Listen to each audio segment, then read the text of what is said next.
All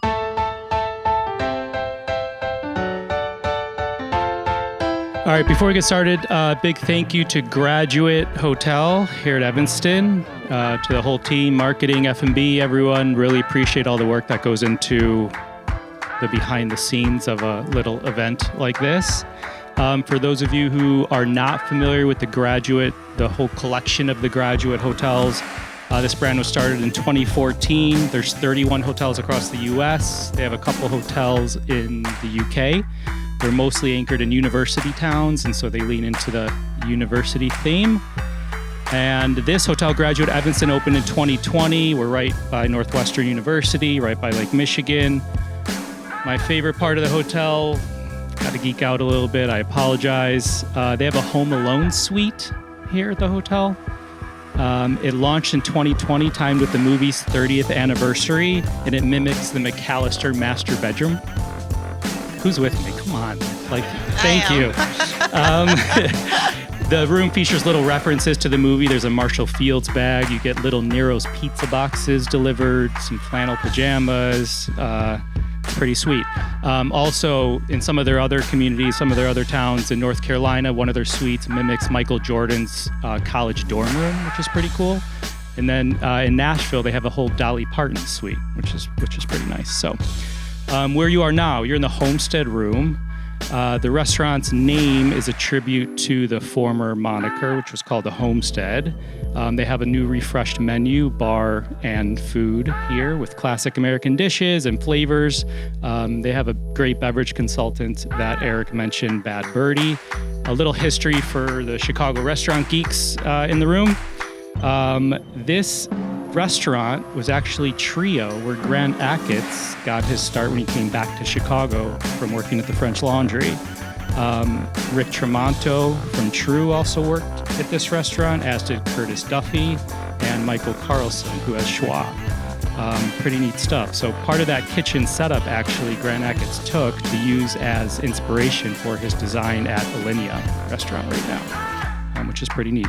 Chef, for our audio test, we like to have chefs name 5 of something. For example, we had Jacques Pepin name 5 of his favorite fresh herbs.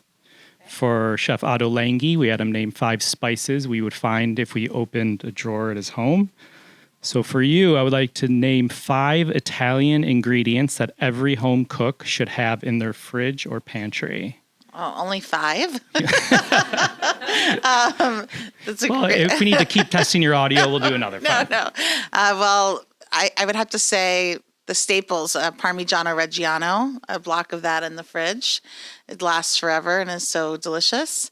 Olive oil, great finishing olive oil, whole peeled canned tomatoes, probably some anchovies, and balsamic vinegar. Love it.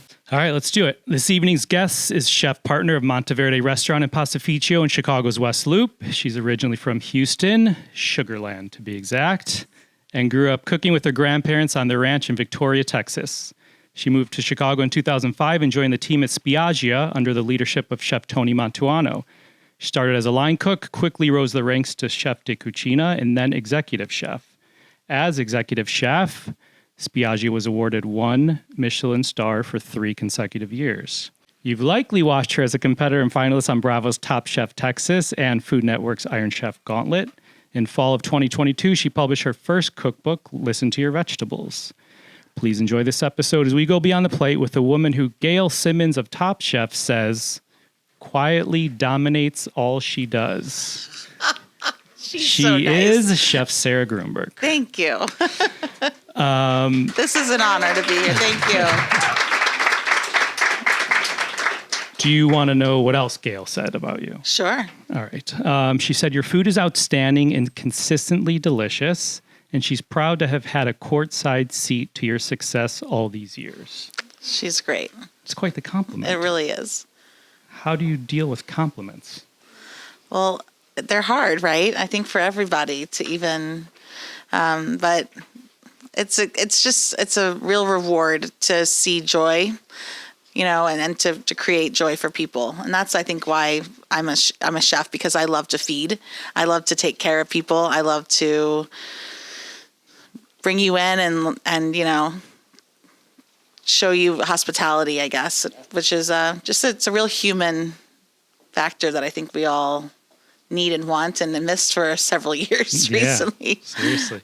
Well, I've got another compliment for you, and I need to say this because we've sat with many different types of chefs and personalities, and one thing I constantly say about you when someone's like, how's Sarah's food? I always say you go the extra mile. And here's what I mean. Like, if anyone's been at an event where Sarah's serving food, it could be a bite of something. Her food is always like the best in the room. Like, some people are like, oh, let's just do this dish for that event. Like, she puts like so much thought into it, and I think it pays back a ton. So yeah, it's incredible. All right. We often like to start by having our guests paint a picture of themselves as a kid, because that helps, see who they are as an adult, their future. So take us back to Sugar Land, Texas in the 80s. Oh, man. Well, I was raised by a single mom and an only child, so I entertained myself a lot and started cooking a lot. Even at the age of like 8, I was watching all the PBS cooking shows and starting to play around with food. I really loved Barbies. I loved to build things I would design menus. And even in 4th grade, I started a restaurant, my 4th grade class.ดyou name it? We did, yeah. Bring it. Okay. It was called Taste of the World, and it was inspired by a little pack of stickers I got at the grocery store with my mom. And on the stickers had all these little kids from different countries and saying hello in their language. So I thought, well, I'm going to create a restaurant that if you didn't know where you wanted to eat, and maybe somebody wanted German or French or African or Italian. Basically, the menu was divided by different countries and had the little stickers of the kids. But I took it a step further. We did this during recess, and the bleachers were the kitchen. And some of my friends in school would be the servers, some would be the diners, some would be in the kitchen. And we created money, like cardboard coins, menus, like a whole. It's amazing. A whole like little mini, like make-believe restaurant. I love it. Did you have family dinners growing up? I know you said you were raised by a single mother. Yeah. But... So, when I was with my grandparents and my family, absolutely. But I think my mom, she did a lot for me to not need or not feel the need to need something. And so she worked really hard, and part of her job was traveling. And so I had, throughout my childhood, several people who I would go and stay with while she had to travel. And so as a kid, that might seem, I didn't realize it was different. I thought it was normal to be at different places all the time. But what happened was I would eat different foods. And so I think as a child, you only really eat what your core family dishes are. And so then, I would stay, one woman, her name was Wilma and Jack, they're great. She was from Mississippi. So she cooked like these amazing different dishes from Mississippi. And then Jack and Sherry, they were another couple that took care of me. They were, she was from Savannah, Georgia. So, there was these like different, I didn't realize it at the time, but I was starting to chronicle these food memories or experiences. I like to think of chefs, our brains are kind of like these libraries, and you can go back and pinpoint. And it could be something super silly, like the way a pizza topping is on a pizza, but I remember those things vividly as a child. Got it. So I love that. I actually had a lovely conversation with your mom this weekend. Man. And a text thread last night. I mean, Trish was like bringing all the goods. Oh, man. I'm terrified. And I heard somebody's... you should be. No, we call her Trish the Dish. Trish the Dish is incredible. So raising she you, is incredible. Yeah, raising you as a single parent. Yes. Tell us about like her impact on your work. Well, her impact, and even my family, like my grandparents and my mom, we all like just we're a working family. So like if you weren't working, then what were you doing? It's kind of like even my grandparents, they worked, but then they had a garden and raised cattle and made bread. Like everything, you made something. You didn't just, they weren't raised by grocery stores. They were raised more by like you have to actually, if you want something, you have to like actually raise it interesting. or hunt. And so, but my mom, she taught me, she's a great role model for a young girl because, you know, I've made my career something really important to me. And I think through her drive, she was a regional nurse for a home health company. And so she would travel and do that. And now she's trying to get her to retire. So hopefully I'll retire before she will. I tried to get on the phone with her like 9:00 on Friday. She's like, I'm still at work. I'm like, she works a Trish? lot. Yeah.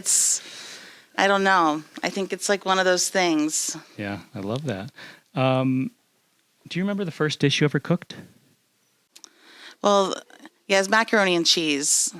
And it wasn't like there was the boxed one, but then I graduated and actually started to put like milk in Velveeta and stir it. Yeah. And make like an actual sauce, or what I thought was a sauce. Tell me about this chicken fried steak dinner. Oh, yes, the chicken fried steak. So, because my grandfather raised cattle, basically, I grew up with a deep freezer full of meat, all wrapped in white butcher paper with different cuts and name, like the stamp of the name of the cut. And so, there was lots of cuts that you would never really see at the grocery store, but a lot of cuts that they didn't know what to do, they would just kind of make into what they call cutlets. So it would just be kind of like a tenderized, thin piece of meat. And so that you fried those. So we would dip them in flour and egg wash and fry them. And my uncle was a big part of my life when he came and lived with us when I was in 4th grade. And so him and I would make this dish together. And I would make the macaroni and cheese. That was the side dish. Got it. What 3 words would you use to describe yourself as a kid? Oh, man. I would say, I don't know, 3 words. I think I was excited, creative, and I don't know, maybe shy, but not shy at the same time, like a little guarded, but... Ooh, I asked your mom.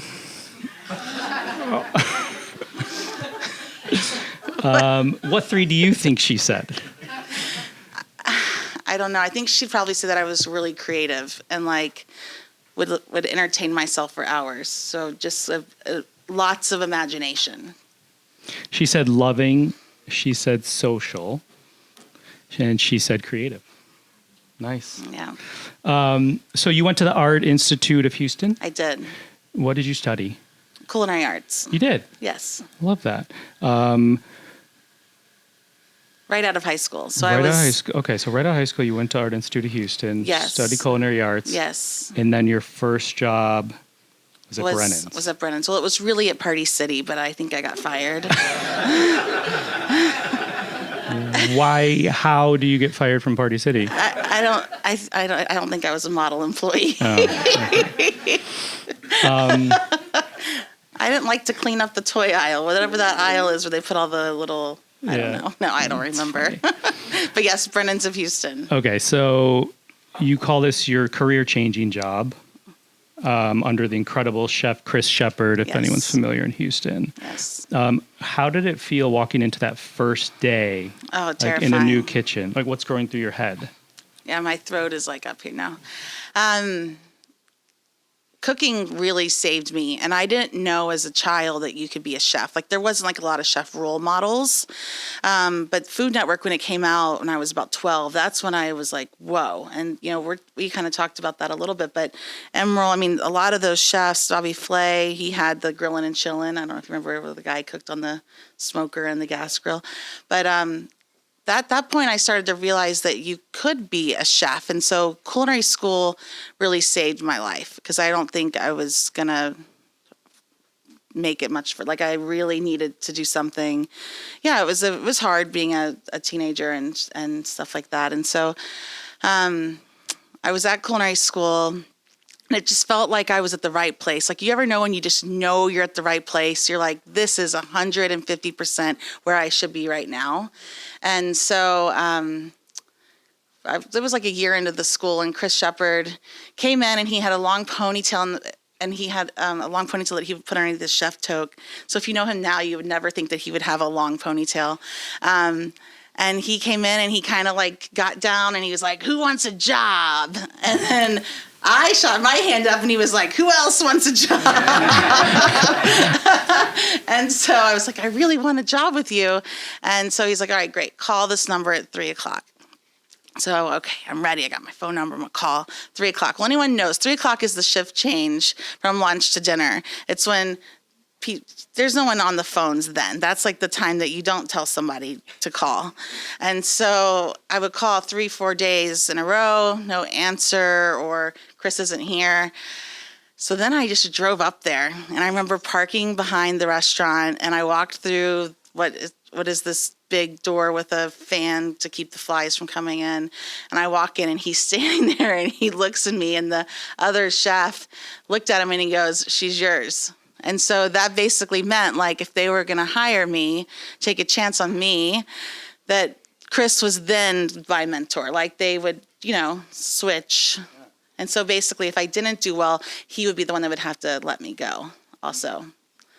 But, yeah, so that's kind of how it was. Okay, so, the interesting part of this story is a couple of the other female chefs we spoke to. We talked to Chef Alex Guarnaschelli a while ago, and she became a very young sous chef at a Michelin-starred restaurant in France. And when I was talking to her, I was like, how did that feel? She's like, pardon my French, everybody. It's fucking hard, And Brooke Williamson, another chef, she was a chef of Michael's in Santa Monica when she was 19 years old.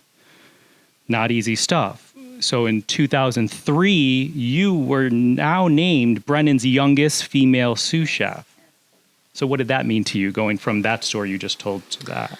Well, Chris was an incredible mentor. And so I'm so glad that at that point that I was the one that was going to be under his wing, because, I learned a lot. And I remember like just day-to-day struggles. I mean, to teach yourself how to cook over and over again, have the consistency, have the discipline. You can't plan how service is going to go. Tickets are going to come whenever they want, what they're going to order. There's no planning. You just have to be ready to take it. And so Chris was great, and we had a really good time. The thing that was so interesting about Brennan's is they had a kitchen table, and the cooks could create dishes for the chef's table. So it was a 7-course meal, and the salad station was responsible for making the first course. And you could choose a dish from the menu, or you could go on a limb and make your own dish. And so Chris started to help nurture me into that. And ultimately, getting over that hump of starting to create food was when then the sky was the limit. It was like, oh my gosh, I'm on it. And I was sous chef by 22. Wow. Yeah. What do you wish you would have known then that you know now? That everyone else is just as scared as you are in anything that you do. That everyone else has not the same insecurity, but that everyone deals with some level of doubt. Yeah. And that it's okay. Like, use that as a push versus, the mental, you're not good enough thing. Yeah, I like that. Okay, so in 2005, we get you, and you moved to Chicago. What was your goal or dream? Did you have a dream in moving to Chicago?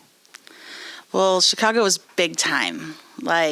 I was stepping into the real restaurant city now. That's how it felt. And Spiaggia was hard. It was hard, and it was beautiful. I mean, stunning. Imagine being 24, just going up that escalator to this grand marble, you walk out and there's the Lake Michigan. It was just insanity. And I'm so glad that I went there and did that. It was, part of my moving to Chicago involved several stages. So I would fly up, stay with a friend on a friend's couch, stage in a few restaurants. And then my last day, Missy said that I could do an interview, so I interviewed with her, and she said, come on back. And so then I flew back up again a second time and did a 2-day stage, and then she offered me a job, and I called my mom. I said, Mom, I got a job, and then she started crying, and then she flew up the next day, and then we found an apartment in the Gold Coast. I love that. So Spiaggia was Tony Mantuano. The sous chef there was Missy Robbins. Missy Robbins now has Lilia and Missy in New York, if anyone's going to New York and wants a good Italian restaurant. Yes, she's incredible. Yeah. You said you were out of your league at Spiaggia. I was. Why? I mean, Brennan's was like Southern Texas Creole. I mean, the sauce work in that style of cuisine, the seafood, using roux. It was like more of a traditional French style of cooking. And then I went there and it was making carne cruda and carpaccio and these langoustines that you had to peel. I'd never seen a langoustine before, and peel a langoustine and then butter poach them and serve them with green beans and coriander. And olive oil was the sauce. Oh, and it was like, what? Yeah. How is olive oil a sauce? And then I quickly would sneak little tastes to understand what that meant with the olive oil on it. And it was like, whoa, it was life-changing. As a cook, did you ever want to throw in the towel? Oh, yes. What kept you going? I don't know. At one point when I was at Spiaggia, I considered maybe going to work for Southwest Airlines as a flight attendant. Fun fact, Sarah had a companion pass when she was 4 years old because she flew so much. I did, because my mom would bring me along on all of her work trips. That is one thing I think as a child, I spent a lot of time with adults. And so the people who took care of me, or my mom would take me to a work trip, and, it made me, I think, confident to be around adults more. And so moving to Chicago and being in that kitchen and being like, it was like my time to kind of step up and become an adult in a way. She also called you an old soul, but I cut her off at 3 descriptors. But that was like the 4th. Yeah, that's a rabbit hole we don't want to go down. No, I'm joking. Yes. So. Were you given any piece of advice that helped you through those tough times? I don't know. I think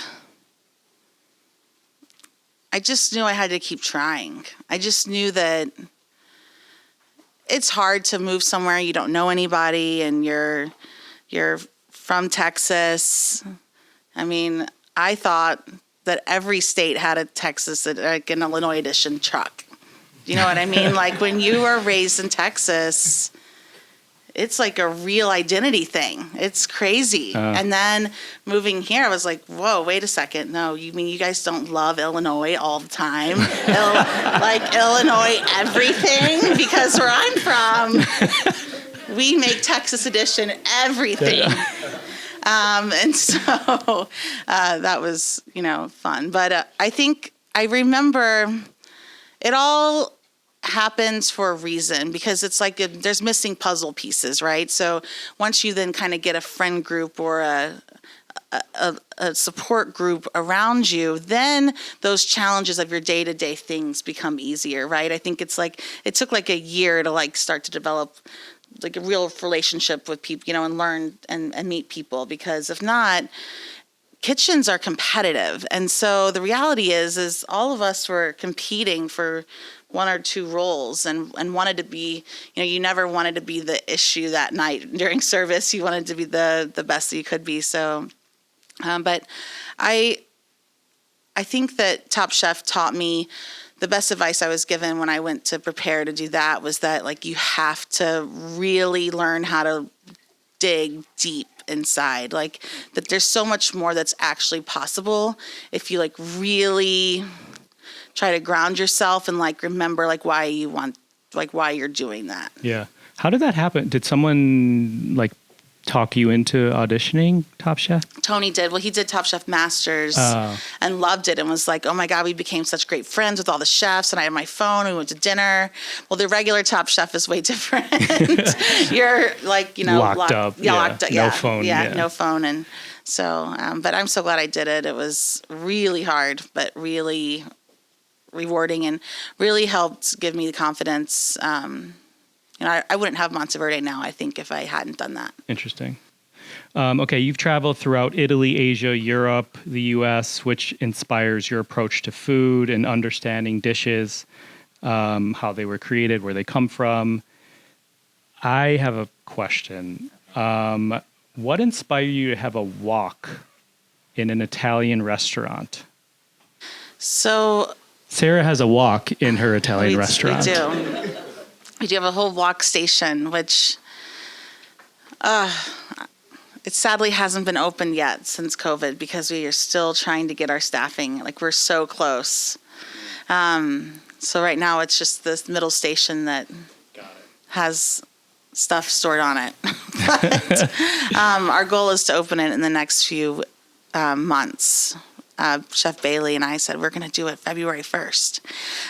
That's coming very soon, so probably March 1st. Right. But so to understand the wok is to think of it as an actual ingredient. So Bill Kim was such a great friend, and it happened just going to Urban Belly, the one that was in the strip center, like the original Urban Belly, and we would go there and just talk for hours about noodles and pasta and the connection and, how did noodles kind of go through the spice route and what does that look like from people of different areas and how they get that dough and then what happens to it and how does the sauce change. And so he was really inspired of taking Italian ways into his style of Korean noodles, and then I was becoming inspired of how to use things that he was teaching me, making his noodles into pasta.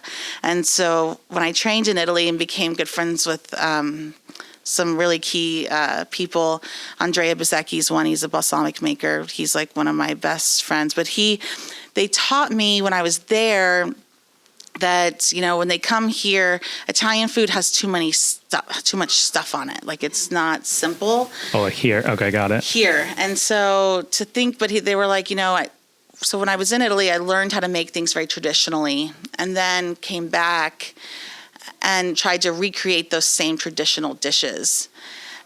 And then they were like, no, but Sarah, you're American. So like, break the rules a little bit, do something different. So then I started to think with these conversations I was having with Bill Kim and my Italian friends giving me the right to say, you can play with our cuisine a little bit. It doesn't have to be so traditional. Those two things coming together.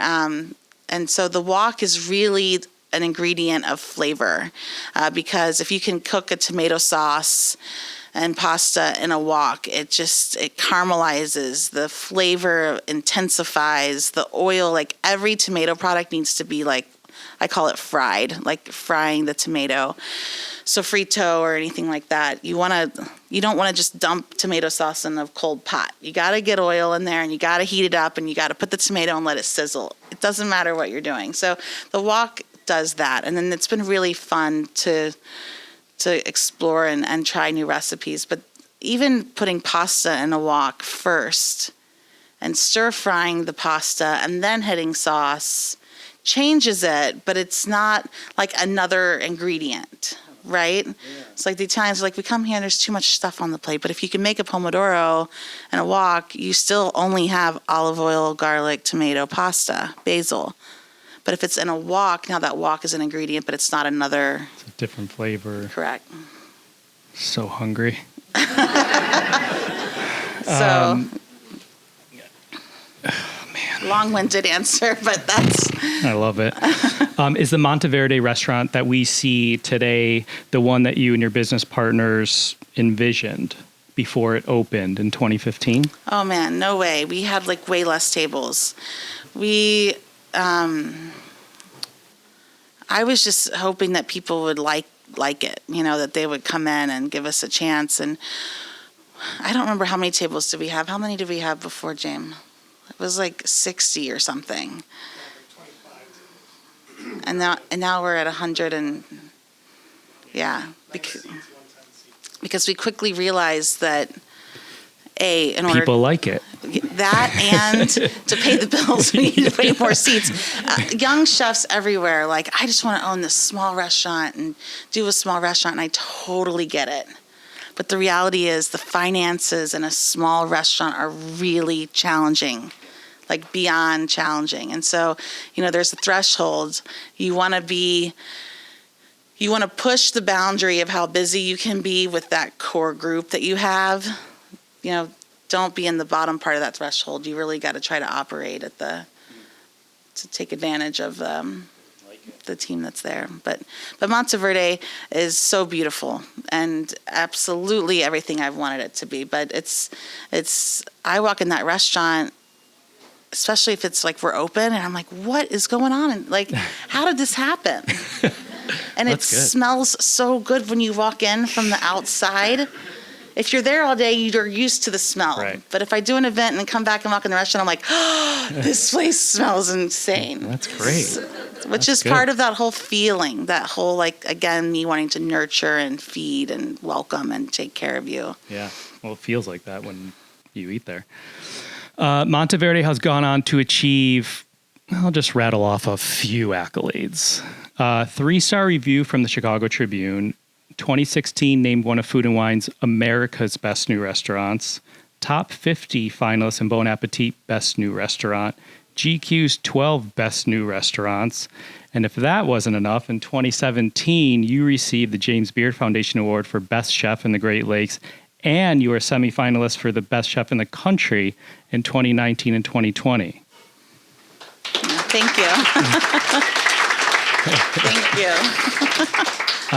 When did you realize you made it as a chef? Oh, man. Probably when I won the James Beard Award. Yeah.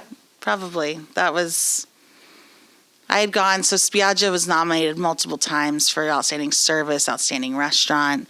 Tony had already won, but we would all travel and go to the Beard Awards in New York when they were in New York. So, you sit in that room for the first time and you see all of these people that you've looked up to your whole career in one place, and it feels kind of bonkers, and think, gosh, could that happen to me? And so, I would say that's when it felt like I didn't have to worry about who Sarah was anymore. I could just help Sarah be Sarah. Like you're good. Okay, so let's just now work on other things and building the team around you. And that takes a lot, I think. I like it.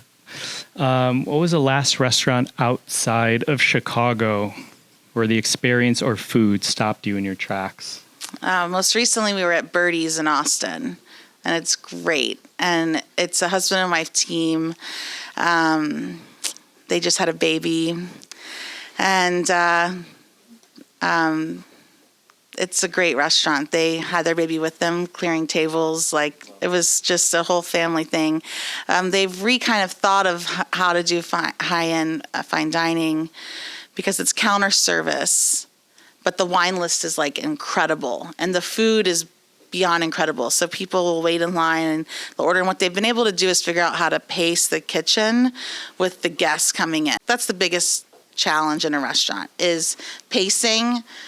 Think of it like traffic jam. That's what happens in a kitchen or in a bar when you seat too many people at once. And so what they've figured out is how to have service that is paced by, it takes 3 minutes to take an order and do the transaction. So then that's how it paces the kitchen. Interesting. And the food is delicious. How about in Chicago? Oh, in Chicago. Where did I eat most recently? Gosh. Where did we go over the break? Oh, we went to Club Lucky, which I love because it's like, it just makes me so happy. My wife is smiling ear to ear right now. That's so funny. What do you get there? Maybe I need to try a new dish. So the sleeper hit is the escarole with broth and beans. That's a side dish. You definitely want to get that. Okay. And you get a salad with the meatball. Put the meatball in the salad. That's a good move. And I think the linguine and clams. That's all you need. Yeah. Those three things. Maybe I should stick with what I know. Love it. All right. It's just the way it makes you feel, that restaurant, too. This book of yours. Yes. We mentioned Chris Shepard earlier.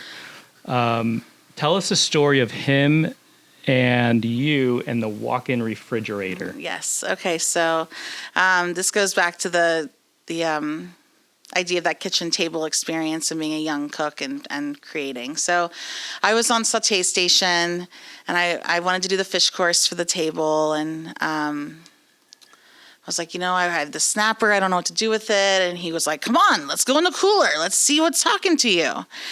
And that, totally stopped me in my tracks. That experience was like, wait a second, we're going to go in the walk-in and listen to see what's talking to us? Like, that's amazing. And it really is. And so it's true, because things do talk to you and they happen and you don't even realize it. We're all so busy everywhere. So I found myself in front of this big bucket of beets. Now, this was pre-beet salad rampage of the early 2000s. This was, it hadn't hit Houston, I guess I should say. And so I roasted the beets and this dish wouldn't even make it at a restaurant. I can't believe it's so bad.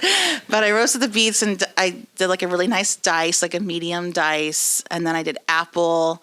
And so what happened when you cooked the beets with the apple with a little butter, then the shades of the red like kind of tinted the apple. So then they were like a rosy pink.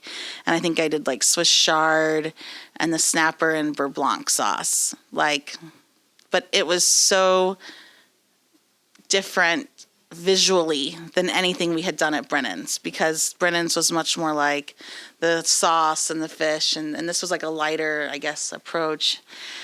And so, yeah. Those beets and apple ended up going on a quail dish that is in the second cookbook for the restaurant. Got it. All right, so this first book, Listen to Your Vegetables. Yeah. What are vegetables trying to tell us? Oh my gosh, they want you to celebrate all of them and for all of their unique traits. And so Listen to Your Vegetables is something that happens when you go to the store, when you are at the market, when you open your refrigerator and you look in that bottom drawer like it changed from the last time you looked at it, but it didn't. But maybe the scallions or the cabbage is like, hey, don't let me sit in here. It has a lot of different meanings. I mean, when I went to the store, right when COVID, when it was like everyone was buying everything, and went to the produce section and everything was gone except like rutabagas, turnips, squashes. And I thought I could feel those veggies' pain. They were like, no one wanted us. No one wanted to take us home. You're like, I got you. Everyone grabbed the lettuce in the plastic container. Like that whole thing was empty, but not and so this I think goes into like my childhood and playing and being imaginative. And so I hear the vegetables, and then I hear what it's going to sound crazy. It sounds crazy, I know, but it's about. I'm just thinking of this half a head of cabbage I had at home right now, and what it's trying to tell me. Cabbage Cook is me like already. Damn it. So that's one part of it, and the second part was we were traveling so much. Jamie and I were traveling a lot, and we do travel quite a bit. And we were ordering a lot of takeout. And after a while, it's fun at first, but then like it starts to weigh on you, right? You're like, I really need to get more veggies and da-da-da.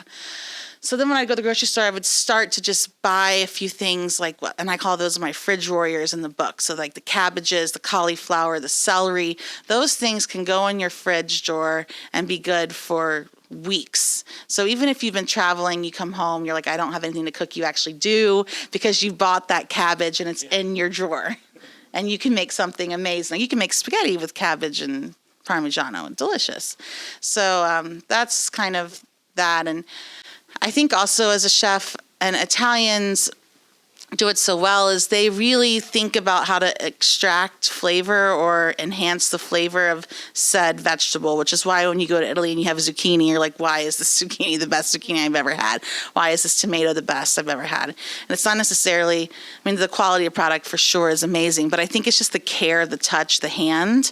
Bill Kim always taught me that like the hand of like who's kimchi, like it's not like the same recipe. It's the flavor of the hand that makes it.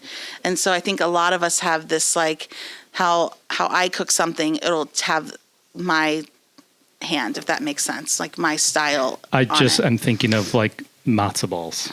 Exactly. It's totally the same thing, like different. It could be the same recipe, but the hand is different. And then it's just something a little different that happens. So Listen to Your Vegetables is a book about veggies, but not just vegetarian recipes. There's a lot of vegetarian recipes, but it's really to inspire, I hope, people to run out to the store and get a few veggies that maybe you don't always put in your cart.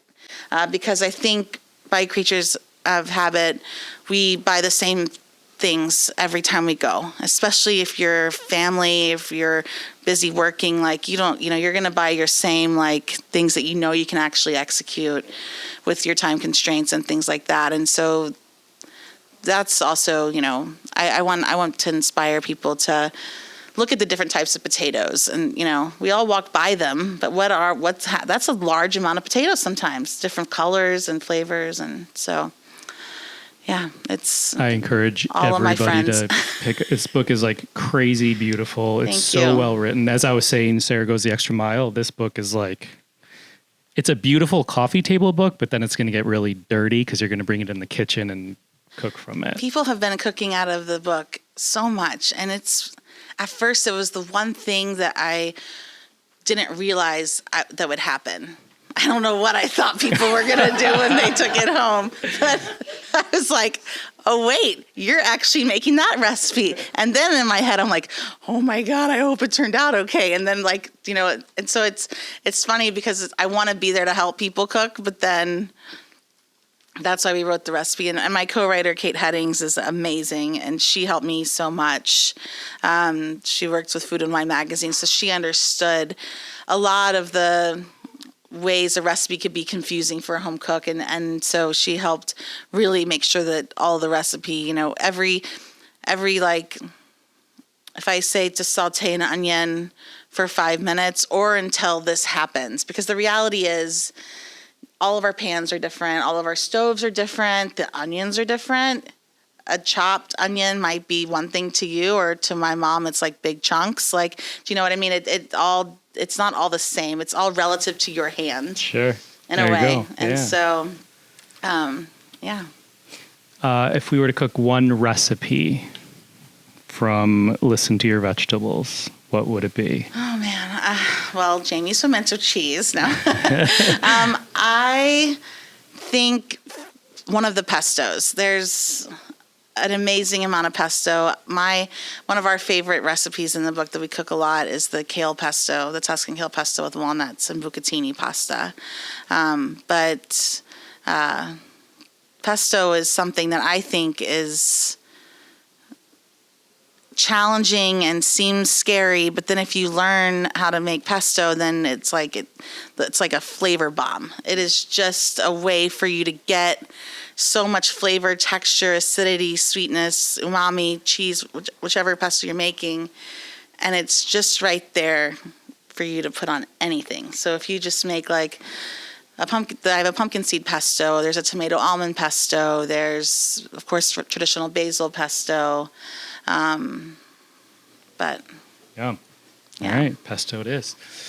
All right, I want to talk a little bit about social impact and giving back. One of the reasons we started the podcast was to shine a light on the good chefs do in their community, and they all do it in different ways. And I'm sure a lot of people in this room can attest that chefs get asked, they could probably do 15 different events every single week, but they only have so much time on their hands. We were just talking about all the events. Yeah, exactly. The crossover. So it's one of the things that keeps us as a team on the podcast going. It's pretty inspiring, and we get quite a few notes from people in and out of the industry saying they heard someone talking about a certain organization. But with that said, I wanted to give you a moment to shine a light on a certain cause or organization that you work with or have worked with.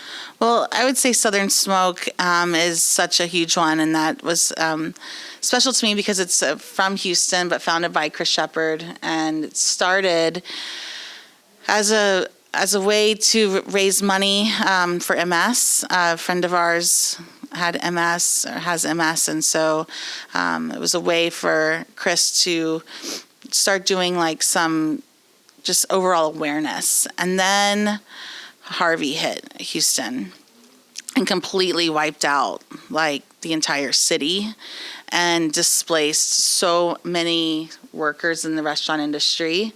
And it took them several months to rebuild. And so he realized there was no emergency fund for people in the restaurant industry. And so Southern Smoke has also now become a big part of supporting people in the industry, and not just chefs or servers, delivery drivers, wine reps, bar dishwashers, farmers, meat purveyor, like any step of the way to getting to us here in this room. If you've been a part of that, then you are eligible to get support when needed. And their goal is to have free mental health coverage for anyone in the food service industry in the next few years. But anytime there's a disaster, they're there trying to help make sure people can.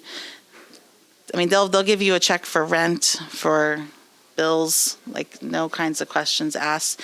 They do have. You do have to show that you've been in the industry. I think it's 6 months. But even we've had employees at our restaurant utilize it, and it's been very helpful. And so it's an incredible organization. Yeah. And for those of you listening, we will link to Southern Smoke in the episode notes of the podcast player that you're listening on right now. And I always like to follow this up, and I've said it 500 times. Give what you can. You can use your voice. You can use your dollars. You can use your time. Some people think they have to write a huge check. You don't. $1, $5 goes a long way for certain organizations. Donating 30 minutes of time a month goes a long way for organizations, and using your voice. You could have 100 followers on Twitter or 100,000, and a simple tweet, Instagram, TikTok, whatever, highlighting a cause can make a difference for a lot of people. So thanks for all the work you do in the Southern Smoke. We want to do a quick speed round. Okay. And then we'll open it up to Q&A. If anyone has any questions, we'll take a few questions, and then we'll close it out.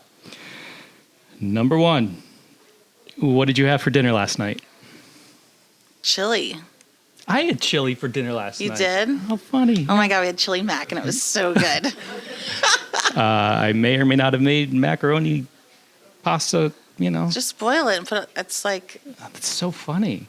Weird. Great. Anyway. It was like 7 degrees. Everyone made chili last night. Everyone's like, me too. No beans. There wasn't beans in my chili. But. Name a smell in the kitchen you love. Garlic frying.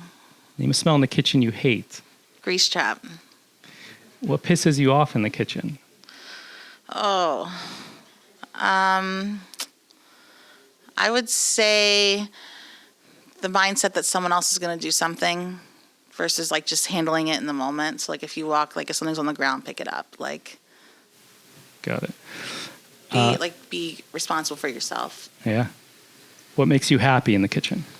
Oh man, when anything is working well. I mean, I would say there's so many great things, but when the food is coming out, when it's busy, when the energy is there, it's like being in a concert. Yeah. If they open a Graduate Houston and there's a Sarah Grueneberg themed room, what would be in that room?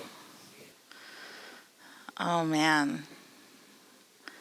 I don't know. I first thought about a bunch of posters, like my childhood home, but I don't know.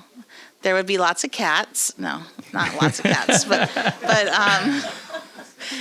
there would be, I would say, like some real loungy, very comfortable loungy thing, and maybe there's like a piece of prosciutto you could walk up and cut a little piece if you want, and a martini cart. Sold. I'm booking a room. All right, Q&A time for the audience. If anyone has any questions, feel free to shout it out, and then I'm going to repeat it. You may go first. Carly is asking if there are any chefs that Sarah is currently mentoring or any up and coming. Well, we have a great team at Monteverde and some new chefs joining the team. We actually have a transition piece happening now. So we have some new chefs coming on, which is exciting. This question's always tough because I feel like there's so many great chefs that I want to support and empower, but I don't want them to feel like they were not like at that level already. Do you know what I mean? But Dominique Leach just came out with her amazing sausages. She made these like smoked Wagyu hot dogs. Y'all should all get them. They're at Mariano's and delicious.